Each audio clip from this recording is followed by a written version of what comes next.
Vertroue ten spyte van lyding. Ek het vir lank bottebakkery gedoen en een van die wonderlikste ervarings is om deur die oondse gaatjie te loer hoe hierdie pot of kruik of wat ek ook al gemaak het, hoe daardie keramiek items vorder met die bakkery. En dis so gloeiend warm, maar dis juist daardie intense hitte wat die mooi kleure en die effektiewe versterking van die klei veroorsaak, totdat jy die mooi item uiteindelik in jou hande kan hou. Nou dis vir my nogal 'n beeld om te verstaan hoe ons lyding ter wille van Jesus vir wie ons volg, moet verstaan. Paulus skryf hierdie woorde in 'n situasie waarin dit vir hom gevoel het, sy lewe is in 'n bakoond.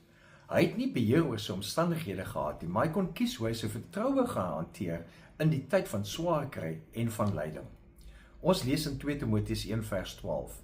Om die rede ly ek ook hierdie dinge, maar dit skrik my nie af nie, want ek weet op wie ek vertrou. En ek is daarvan oortuig dat hy magtig is om wat hy aan my toe vertrou het, tot op die dag wat hy weerkom, in stand te hou. Nou vertroue is om toe te laat dat God die stuurwiel van jou lewe neem, of om anders te stel, dat jy die klei in die hand van die pottebakker word, en hom te vertrou om die pad te volg, wat volgens sy wil is. Soos hy en ander dit stel, is aanvaarding die vermoë om pyn te dra, sonder dat pyn jou identiteit word. Jy hou op om die hoekom vrae te vra, en jy rus in die wie antwoord.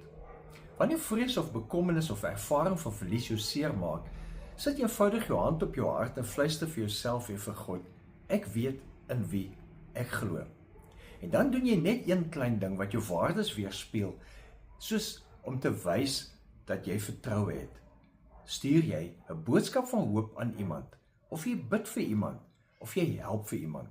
En dalk is dit die lewe wat jou, deel van jou lewe wat nou seer is dalk juist die plek waar God jou wil leer om te laat gaan en vir God self te vertrou. Leef geïnspireerd.